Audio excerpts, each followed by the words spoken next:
hooked up with his friend while he was away, but then he hurt his friend on the call, and then I've made a very big mistake, guys.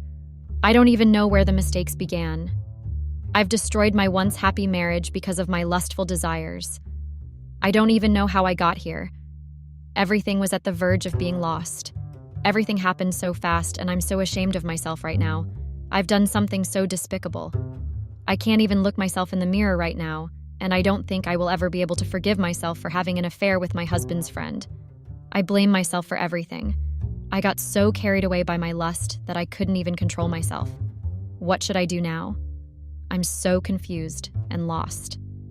Hi guys, my name is Anita, and I'm a 30-year-old fashion designer.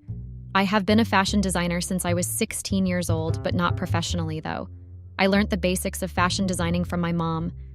She was also a fashion designer. I have been a professional fashion designer for 10 years now. I'm married to a medical doctor. His name is Derek, and he is 32 years old. We live in Rochester, New York, USA. Derek and I have been married for 5 years now. Derek is one of the best things that has happened to me. He is my soulmate and the absolute love of my life. Derek and I met in college, and ever since then, we have been inseparable. Everyone thinks I married Derek because of his money, but that's not true. I won't blame them for thinking that way because physically Derek is not handsome and is below average height, but all these things don't matter to me. The quality that attracted me to Derek is his caring nature. I can boldly say without mincing any words that Derek loves me more than he loves himself, and he provides everything I ask of him and even more. He can go to any length to see me happy. Our relationship started having some challenges ever since Derek was transferred to a neighboring town 6 months ago. He asked if we could relocate together, but I told him it was not possible. I used my fashion designing business as an excuse, but that was not the reason. Derek volunteered to work for an NGO, and he was sent to a remote town for 2 years. I couldn't imagine going to start life all over again in another place, and it was a remote town. So I told him I would have loved to go but couldn't because of my business. He understood my reasons, but I could tell he was disappointed from the look on his face. He promised to be visiting once every month, and he asked if that's okay by me, and I said yes. I didn't know being away from each other would cause a huge gap in our marriage. The distance became an issue, and even communication became hard because Derek was always busy. But he still made time for us to communicate once in a while. Derek made sure we communicated at least 3 times daily, and we did video calls daily. Derek made sure he kept his promises by visiting at least once every month. I started getting bored of everything over time, even though Derek was my best friend and we did practically everything together. It was just hard for me to cope by myself. I was lonely and needed someone by my side. One day, on my way home from the grocery store, a car suddenly came to a stop and the person in the car approached me where I was standing. His face looked familiar, but I could not place where I had met him before. He introduced himself as Nathan, Derek's friend, and I immediately remembered him. He was one of Derek's groomsmen at our wedding. He asked about Derek, and I told him Derek had been away for his NGO work for about 6 months. He offered to drop me at home because my car was faulty and was with the mechanic. I was reluctant at first, but he insisted, so I obliged. The ride home was so fun that I didn't even know when we arrived at my gate. He offered to help me carry my groceries inside, and I accepted. He came in and even helped me arrange my groceries. I offered him a cup of coffee and we continued gisting. Nathan is handsome and he is very fun to be with. He is 6 feet tall and he can pass for a model. He wanted to go, but I begged him to stay a little since there was still time. We decided to have a glass of wine and watch a movie together. That was all I can remember, guys. Nothing prepared me for what happened next. The next morning, I woke up to see Nathan on my matrimonial bed. You guys are shocked, right? So was I. I can't even remember anything that happened, but one thing was certain. I had slept with my husband's friend, and I didn't even know how it happened. I was devastated, but Nathan behaved as if nothing had happened. I was panicking while he was calm. He told me to relax and that it was normal, and I wouldn't be the first person to sleep with my husband's friend. He categorically told me he didn't take advantage of me and that I consented to everything that happened. Well, I was too drunk to remember anything that happened, but he offered to make breakfast for me. I asked him to leave immediately, but he refused. He insisted on making breakfast for me. I was still hungover from the previous night, so there was not much I could do. I didn't know what to do. I felt bad. I'm not proud of what I did. Derek didn't deserve it. I don't even know what came over me all of a sudden. How could I let myself stoop so low to have an affair with my husband's friend? I asked myself that a lot because I didn't think Derek would ever forgive me for what I did. What he feared the most had happened. Derek has trust issues because of his past relationships. He always told me ladies come around him because of his money and end up cheating on him. I assured him that I'm different and that I would never do that to him. Initially, Derek doubted my love for him. He couldn't understand why I was him if not for his money, but slowly I gained his trust.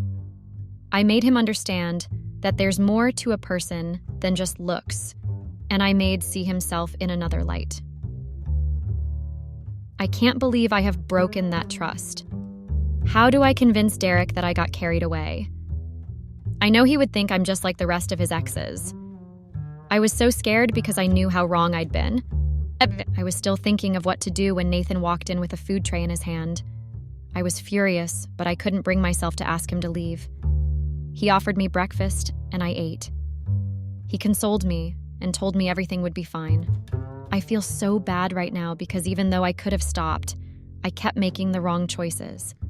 My affair with Nathan continued and knew what I was doing was wrong, but I couldn't bring myself to stop. Nathan and I became so close that he moved in with me. Derek could no longer visit once in a month like he used to because he became very busy with work, but he made sure we still communicate every day. Whenever he called, Nathan would excuse me so I would be comfortable talking to Derek. It felt weird at first, but with time, I got used to it. One day I got a call from Derek. He told me he had a surprise for me.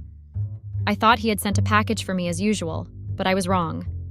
He asked me to open the door, and I hurriedly ran towards the door, but nothing prepared me for the shock I experienced when I opened the door and saw Derek. I froze for seconds, and he had to tap me to bring me back to reality. He could tell I wasn't thrilled to see him. He asked why I wasn't happy seeing him, and I knew I would get caught if I didn't act fast, so I had to come up with something. I wanted to lie about being sick, but I remembered Derek was a medical doctor and I couldn't get away with it. So I had to come up with something else. I lied to him that I was having menstrual cramps. He knew how bad my cramps were. So he asked me to take a rest and just relax. Everything was going well, and I was so lost enjoying the pampering I was getting from Derek that I didn't have time to think about the mess I was in. Nothing prepared me for what happened next. Derek went upstairs to change his clothes and stumbled on Nathan's things in his closet. From clothes to singlets and boxers. He was furious, and I could hear it from the way he spoke to me. At that moment, I wanted the ground to open so I could just disappear. I knew that could be the end for me. I wanted to confess, but I knew that Derek would not forgive me if I confessed to him that I was having an affair with his friend. I didn't confess to Derek, and I didn't get caught. I lied to Derek when he asked me about the things he saw in his closet. I told him those things belonged to my brother. I told him my brother was in town for work. He asked why I never mentioned it to him, considering the fact that we spoke every day, but I told him it must have skipped my mind. He asked why my brother's things were in his closet, and at that moment, I knew he was not buying my lies and he wasn't going to back down. I told him my brother had been busy with work, so I was just helping him to do his laundry. From the look he had on his face, I could tell he didn't believe every single thing I was told. I even had tears on my face and accused him of not trusting me. I'm so ashamed of myself, and I can't believe I stopped that low. He wiped my tears and apologized to me. He never mentioned anything about that matter again. I quickly ran out and called Nathan not to come back that Derek was back. I was thankful that Nathan was not at home when Derek returned. I thought it was the universe working in my favor. All through the time Derek was around, I was pretending to be happy, but the truth was that I was dying with guilt. Seeing Derek reminded me why I got married to him and why I rejected a lot of proposals just to be with him. I think it was at that point I knew the gravity of what I had done. Here is a man that can do absolutely anything for me. A man that went against his family just to be with me. A man that made sure he provided everything I ever asked of. He was the man that stood by me when everyone called me a gold digger, the very man that changed my life. How did I even bring myself to have an affair with his friend? I was so disconnected from everything. I'm just very tired. Update. Derek noticed I was not myself and asked me countless times what was wrong, but I couldn't bring myself to tell him the truth. I was scared of what the outcome would be. I felt bad for betraying him. It wasn't a conscious decision, but how do I explain to him that it was loneliness that pushed me into the arms of his friend? Don't get me wrong, guys. I take 100% accountability for everything that happened, but I wouldn't have slept with Nathan if Derek hadn't been transferred. I could tell Derek was beginning to suspect me when I saw him snooping on our CCTV camera, but thank goodness I was smart enough to deactivate it anytime Nathan was around. Derek monitored every one of my steps, and he went as far as checking my phone, but I had deleted all my call logs and messages, which even raised his suspicion. I guess he was only looking for evidence before he could say something. He became more agitated when my brother never returned. You guys remember I lied to him about my brother being in town, right? I had to cover up with another lie. I told him my brother was called for work, urgently, in another town. Before Derek went back, he told me he would be resigning and he is planning on opening his own clinic, so he would stop traveling, and we could start a family. Derek and I had always wanted kids, but because of the nature of his volunteer job with the NGO, we couldn't have kids because he was always not around. We decided we would have kids when he was more stable, because he always told me he wanted to be part of our kids' lives. It was mixed feelings for me. On one hand, I was happy we could finally have kids. On the other side, I was sad about my affair with Nathan. Would Derek still have kids with me when he finds out I slept with his friend? I know he wouldn't. I know the man I married has an unforgiving spirit. He never forgave any of his ex-girlfriends that cheated on him. What more about me, his own wife? I knew how hard it was for Derek to finally be able to trust me, and it took a lot of work to get here. I can't believe I messed up everything. Derek went back to officially resign, and I decided to finally end things with Nathan. I decided to meet with Nathan outside my house, but I remembered some of his things were still in my house, so I called him over to break up with him officially. I told him it was over and that I couldn't continue seeing him. He demanded to know the reason for the sudden change of attitude, but I told him it was not his business and that he should get his things and get out. Nathan started packing his things when he saw my mind was made up, and he told me I would regret my actions one day and come back begging. I told him that day would never come. While we were having the back and forth, my phone rang and grabbed it to see who was calling. When I checked, Derek was the one calling. My heart literally jumped out of my chest. I signaled Nathan to excuse me, and he did. I picked the call, and Derek said he was only calling to check up on me and to tell me he had resigned. I was happy, and we continued talking. For a second, I forgot Nathan was still around. While I was still on the phone speaking with Derek, Nathan walked in and informed me with a very loud and angry voice that he had packed up his belongings and he was living. At that moment, I literally died. I guess he thought I was done with the phone call, because Derek and I don't usually speak for long because he is always busy with work. I was praying and hoping that Derek didn't hear what Nathan said, but unfortunately, my hope was dashed when Derek asked what Nathan was doing in our house. How could he identify the voice? I thought they were just casual friends. I forgot to tell you guys one thing about Derek. He never forgets a face or voice. That's one of his traits. I was trying to comprehend everything when he asked me for the second time what Nathan was doing in our home. I was too stunned to speak. I never knew I would get caught, at least not like that, and not when I just ended things with Nathan. I couldn't come up with a lie any longer, and my brain was blank. He told me he knew I was lying when I told him the clothes in his closet belonged to my brother, and that he even got more suspicious when he discovered that I disabled the CCTV camera. He said he knew I was cheating, but what he didn't know was that I was cheating with his friend. At that moment, I couldn't control my tears any longer. He asked me to leave his house before he got back. I couldn't believe what was happening to me, and it felt like my whole world had been shattered. I couldn't bring myself to leave Derek's house. I mean, where would I have gone from there? I knew there was no way I could go back to my parents' house. What would I tell them happened in the first place? I decided to forget all the consequences and wait for Derek. I thought he might forgive me when he found out it was loneliness that pushed me to cheat on him with his friend. But I was wrong. Derek was very furious when he arrived. I have never seen it that way before. He was even more furious when he saw me. He asked me what I was still doing in the house and threatened to call the police and tell them I was trespassing. All my pleading went on deaf ears. He asked me to take everything I came with to his house 5 years ago, and that I shouldn't take anything he bought for me, be it slippers or even hairpins. I went on my knees and started pleading. I begged him to forgive me and give us a second chance, but he was adamant about me leaving, and he didn't listen to everything I said. He promised to make life difficult for me. I tried everything I could, but Derek refused to listen. Worst of all was that I couldn't even call anyone to beg on my behalf because I would have to explain everything to them. I knew no one would understand my plight, not even my friends. They always told me how lucky I was to be married to such a loving, kind, and generous man. Derek made sure I lacked nothing all through our marriage. Money was never my problem. When I saw how adamant Derek was, I picked a few of my things and left, not knowing that was the last time I would step foot in our matrimonial home. I went to crash at my fashion store while I was hoping to squash things out with Derek the following day. I closed down the store temporarily and sent my workers away. I'm still trying to get my thoughts together and find out what to do. I need my husband back in my life. Update: it is still a mystery to me how my life changed in a twinkle of an eye. I mean, how did I go from living in a luxurious mansion to now squatting in my store? Everything happened so fast it didn't make sense. It all felt like a dream, and I wanted to wake up from the nightmare so bad. After days of sleeping at my fashion store, I cried a lot when I realized what my life had become. I got so caught up in my thoughts that I didn't even know when I slept off the next day. I was woken up by the sound of my phone ringing, and it was our lawyer calling.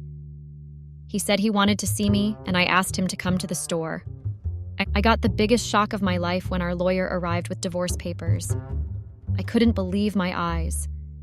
He asked me to sign the divorce papers, but I refused. I tried calling Derek, but I discovered he had blocked my line from reaching him.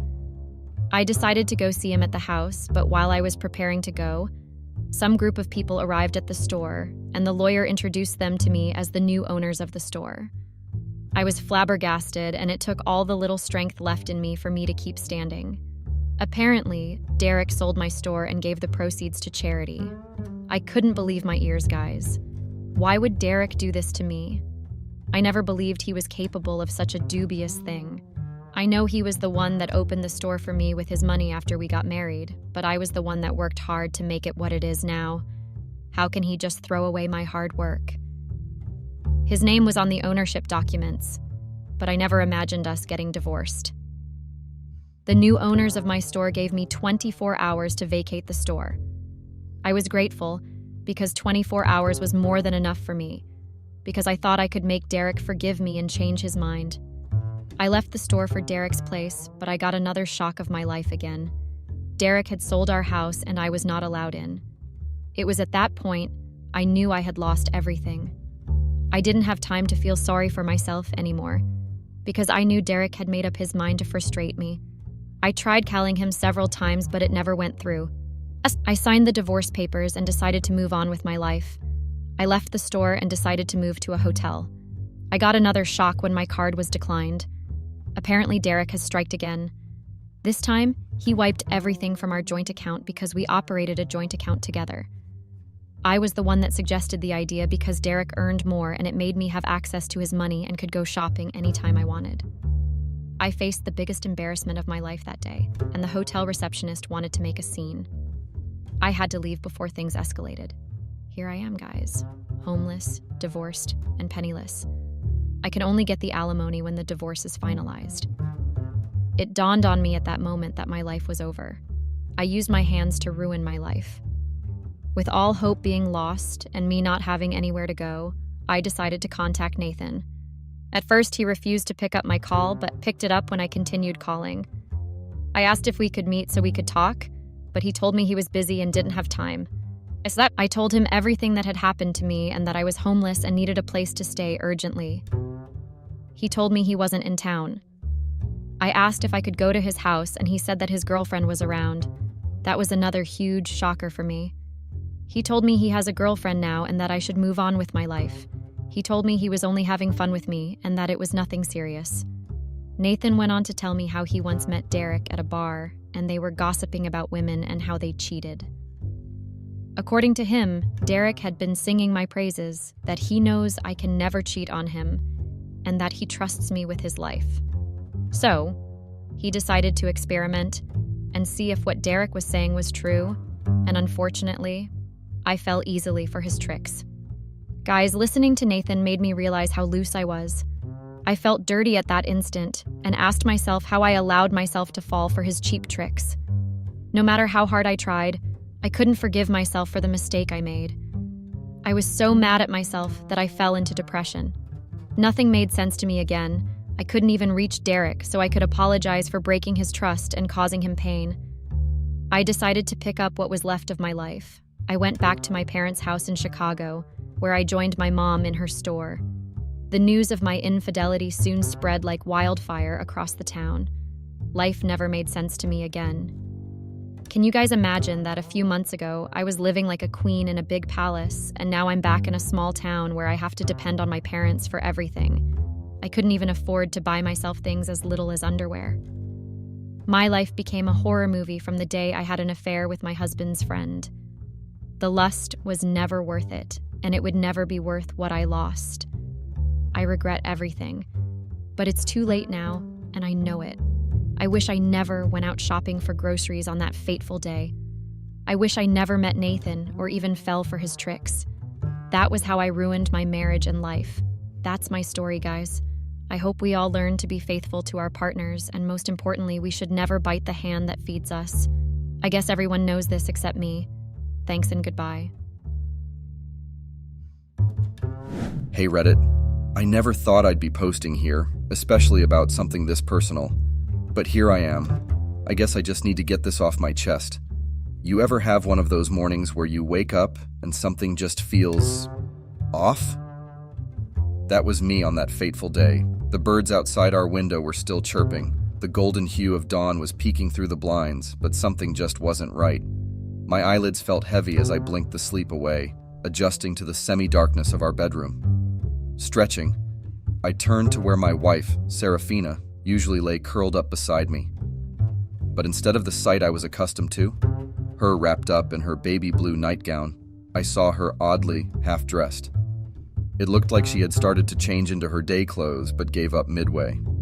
Her blouse was on, but it wasn't buttoned all the way, and her jeans were tangled around one ankle. Her other foot still had a sock on it. I blinked a few times, wondering if I was still dreaming. "Sarah?" I mumbled, voice groggy from sleep. She seemed a bit startled, almost guilty, as she looked at me. Her usually vibrant hazel eyes looked a bit distant. "Oh, hey," she replied, her voice sounding a bit out of breath. "Why are you dressed like that?" I asked, trying to sit up, the sheets wrapped around me. She hesitated for just a second, but that second was enough to set off alarm bells in my mind. "It was just really warm last night, you know? I thought maybe if I changed, I'd cool down a bit, but I got tired and decided to just lie down for a bit." I frowned, trying to process her words. We had air conditioning, and it was always at a comfortable temperature. In fact, she'd often tell me she felt cold during the night, so this didn't add up. "You sure you're okay?" I pressed, feeling a strange knot of worry forming in my stomach. She forced a laugh, her eyes darting away for a second. "Yeah, just one of those nights, I guess. You know me, always overthinking stuff." I wanted to believe her, really I did. And maybe if it had been any other day, I would have just taken her word for it and moved on. But something, some gut feeling, told me this was just the tip of the iceberg. For a moment, we just looked at each other. There was a tension in the air, one I couldn't quite put my finger on. But instead of pushing further, I decided to let it go, thinking maybe I was just overreacting. "All right," I said slowly. "Just let me know if something's up, okay?" She nodded, giving me a weak smile. "Always." I turned back around, the weight of uncertainty pressing down on me. My gut told me something was off, but I brushed it off, thinking maybe I was just being paranoid. Oh, how I wish I had listened to that nagging feeling. Edit. Wow, didn't expect this to blow up. Thanks for the awards, kind strangers. We'll update soon. It was a typical Tuesday afternoon. Work had been grueling that day, so I decided to take a break at my favorite downtown Chicago cafe, Bean and Whistle. The cozy ambiance and top-tier coffee always managed to soothe my mind, even on the worst days. Grabbing a corner seat by the window, I settled down with my laptop, a steaming mug of cappuccino, and a blueberry muffin. The warm, rich aroma filled my senses, and I felt the stress melting away. That is, until I overheard the conversation. The cafe was relatively quiet, with just a few other patrons around, their murmured conversations creating a soft background hum. But 2 tables away, a couple of guys were in a deep discussion, their voices a bit too loud for the setting. I tried to focus on my work, but the name Serafina caught my ear. That's not exactly a common name, and it immediately piqued my interest. "I'm telling you, man, Drax and Serafina have been sneaking around at night," one guy, with a scruffy beard and glasses, was saying. His friend, a taller dude with tattoos peeking out from under his shirt sleeve, laughed. "Man, if anyone found out, there'd be some serious drama." Scruffy Beard leaned in. "I mean, I couldn't believe it either, but my buddy saw them at Moonlit Lagoon last week, all cozy and stuff." I felt like someone had punched me in the gut. My heart raced, and my palms started to sweat. The name, the mention of secret meetings. It was too much to be a coincidence. But then, what were the odds? Chicago was a big city after all. Maybe there was another Serafina out there, involved with someone named Drax. Trying to calm myself down, I took a deep breath and mustered up the courage to approach them. "Hey, sorry to intrude," I began, trying to keep my voice casual. "But I couldn't help but overhear you talking about Serafina. Mind if I ask how you know her?" Both guys looked up, surprised. Scruffy Beard raised an eyebrow. "Why? Who's asking?" "My wife's name is Serafina," I replied, trying to keep the trembling out of my voice. "Just curious." Tattoo guy snorted. "Small world, huh? But bro, there are probably tons of Serafinas in Chicago. Don't think too much about it." "Yeah, man," Scruffy Beard added. "And besides, the Serafina we're talking about is into some artsy stuff like painting or something." "Does that sound like your wife?" Trying to put on a brave face, I laughed it off. "Nope, not at all. My Serafina can't even draw a stick figure. Thanks, guys." Returning to my table, I tried to shake off the unease, but it clung to me like a second skin. I wanted to believe it was a different Serafina, but a nagging doubt had settled in my heart. The events of the morning and this random cafe conversation were too coincidental, and the storm clouds of suspicion began to gather in my mind. Edit. Seriously, this week has been a roller coaster. Thanks for sticking around, folks. I'm still processing everything. We'll keep you updated. I've always been a man of logic, the kind who needs evidence before making any decisions. And that's what led me to our home's security system late that night. The uncertainty, the nagging doubts. I had to put them to rest, either to confirm my worst fears or to clear my wife's name. I told myself it would give me peace of mind. Booting up the system, I rewound the footage from the past week. Each night played out in fast-forward, familiar scenes of Serafina and me coming home from work, ordering takeout, watching movies, the usual couple stuff. But then, 2 nights ago, the scene shifted. It was around 1:30 a.m., a time when the world outside was still, and most were deep in sleep. The infrared camera caught a shadow moving towards our front door. The figure was tall, slender, wearing a cap that hid most of his face, but not enough. As he moved closer, the side profile became clearer, and my heart sank. Drax. I had seen his face once or twice in Serafina's old college photos. I never paid him much attention. To me, he was just a part of her past. But now, here he was, sneaking into my home in the dead of night.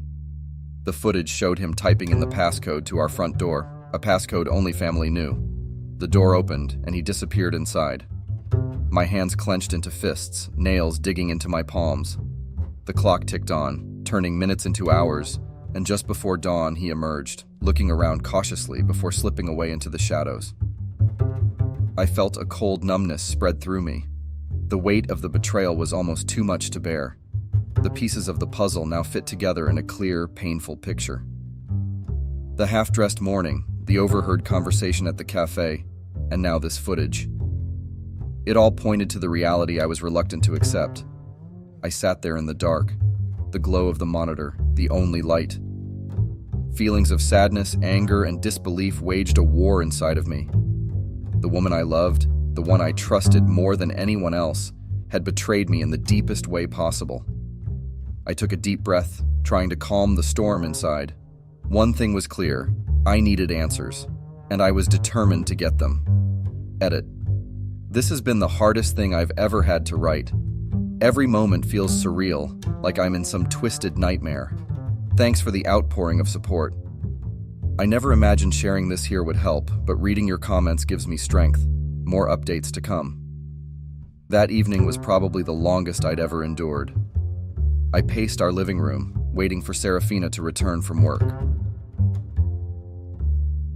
My mind was a hurricane of emotions, swirling with anger, pain, and a tiny glimmer of hope that maybe, just maybe, there was a reasonable explanation for all this. When the front door finally opened, I took a deep breath, attempting to steady my racing heart. Serafina walked in, her usual radiant smile on her face. "Hey, love," she greeted, but her smile faded the moment she saw my expression.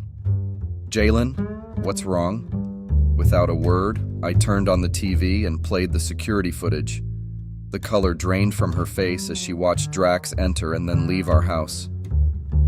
The silence that followed was deafening. I finally spoke up, my voice trembling with a mix of anger and sadness. "Sarah, how could you?" She looked like she was on the verge of tears. "Jalen, it's not what you think. Drax is just an old friend." "An old friend who sneaks into our house in the middle of the night?" I retorted, my patience wearing thin. She took a deep breath. "He was going through a tough time and needed someone to talk to. I didn't think you'd understand, so I didn't tell you." "That's your excuse? Secrets? Lies? In our own home, Sarah?" The weight of the betrayal was suffocating. She looked hurt. "I can't believe you're accusing me of this. After all we've been through, you really think I'd do something like that?" I felt cornered. "You're turning this on me, after what I just saw." Tears streamed down her face. "I never thought I'd see the day where my own husband wouldn't trust me. Drax needed help, and I was there for him as a friend. Nothing more." The room felt like it was closing in on me.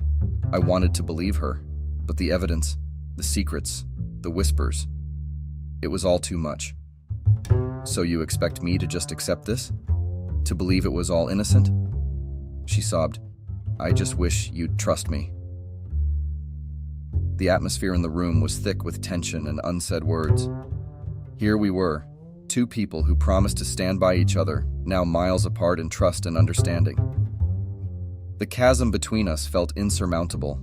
The following morning was a blur of emotions. I had hardly slept, the weight of uncertainty pressing down on me.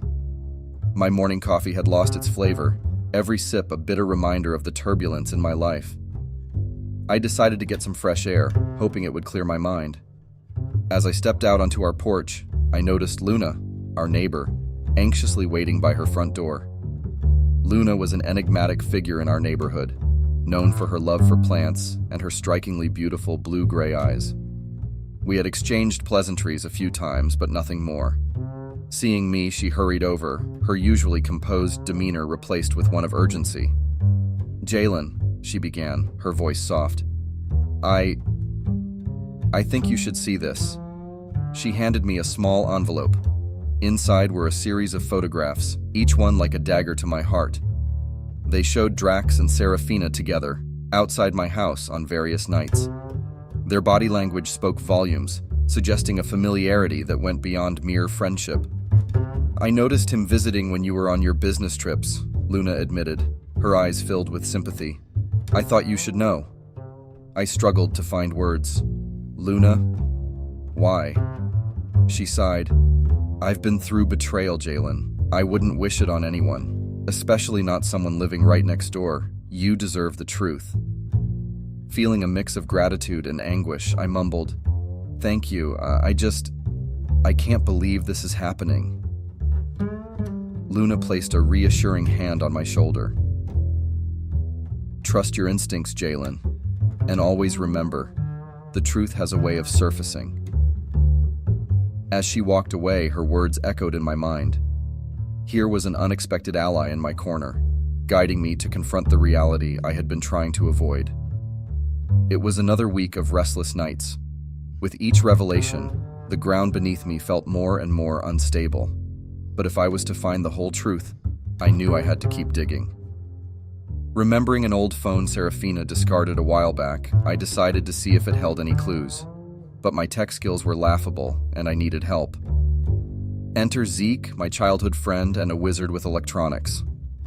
Zeke had been my go-to guy for any tech-related issues, from setting up my home theater to fixing computer glitches. I trusted him, and right now I needed someone on my side. Hesitatingly, I recounted the events of the past weeks to him. Zeke listened intently, his usually jovial face replaced by a solemn expression. "Let's see what we can find," he said, taking the phone from me. Within minutes, he managed to boot it up and bypass the security lock. "Let's check the messaging apps," he suggested, and there they were, a flood of messages between Serafina and Drax. I braced myself for the worst as we started scrolling through the conversation threads. The earlier messages were casual, discussing college memories and current life updates.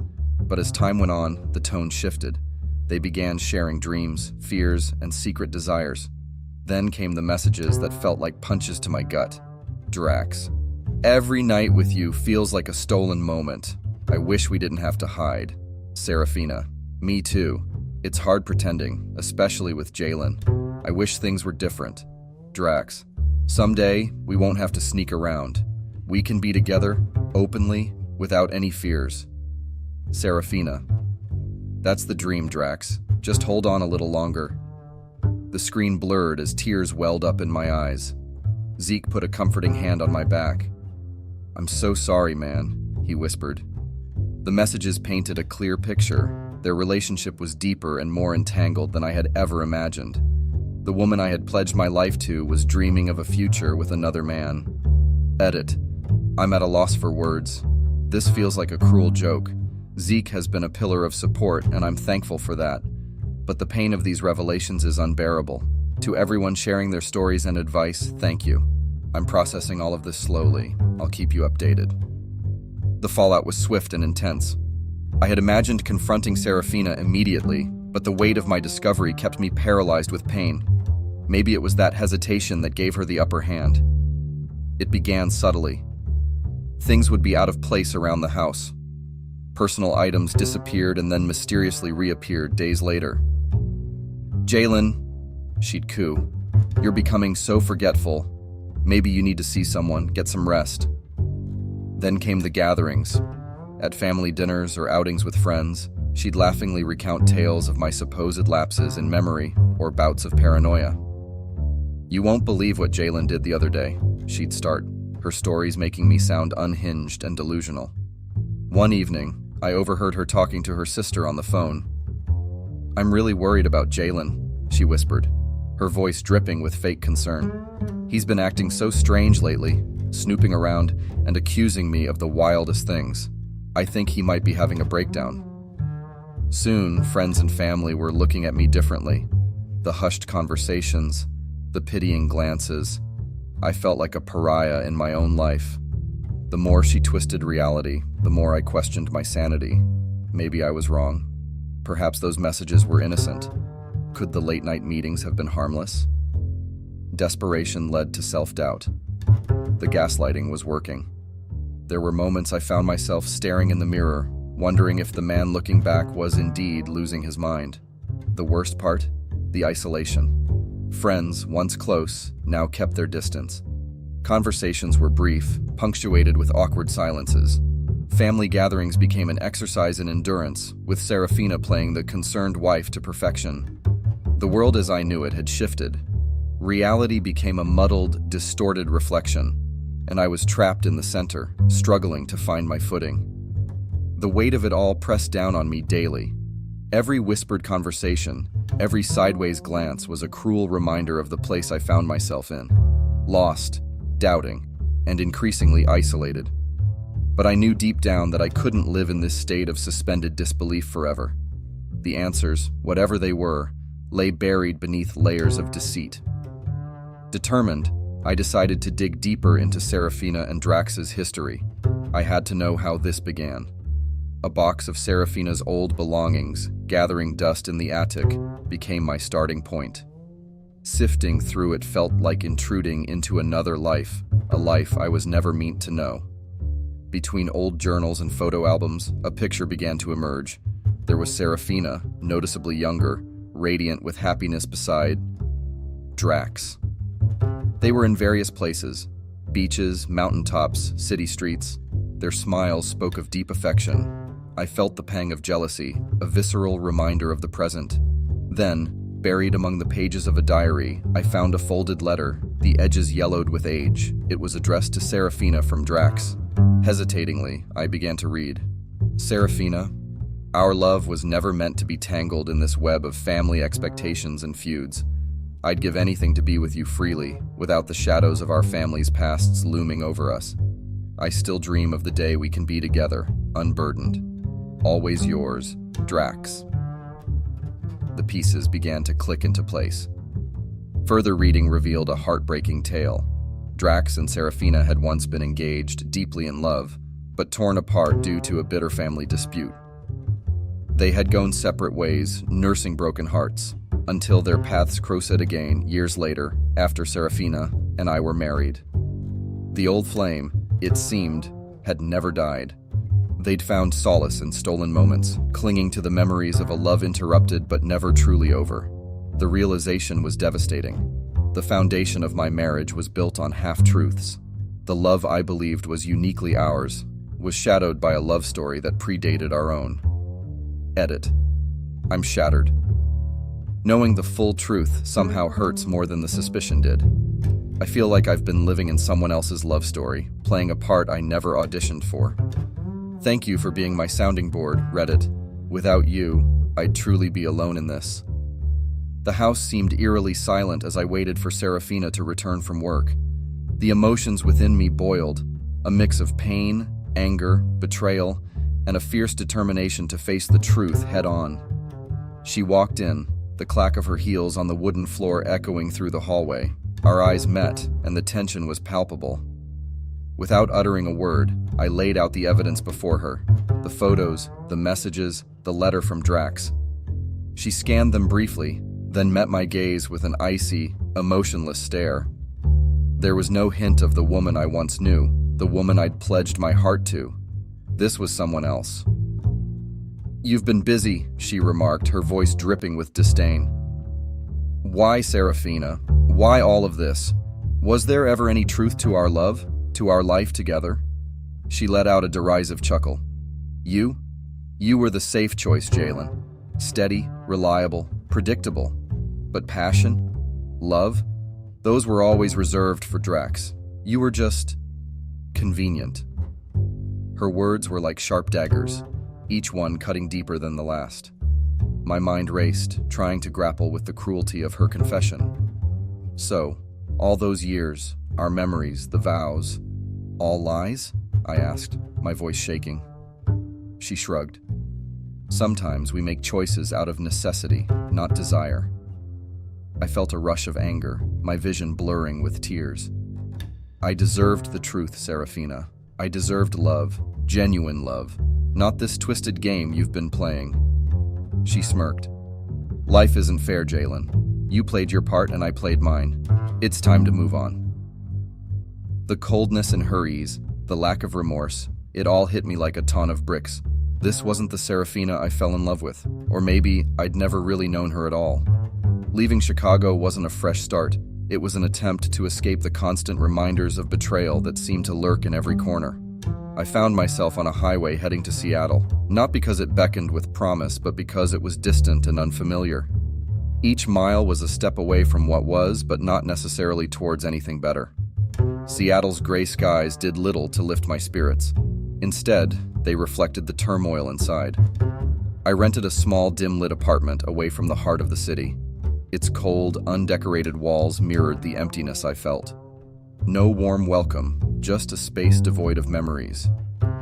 I avoided contact as much as possible. The outside world seemed to move in vibrant colors while my existence faded into shades of gray.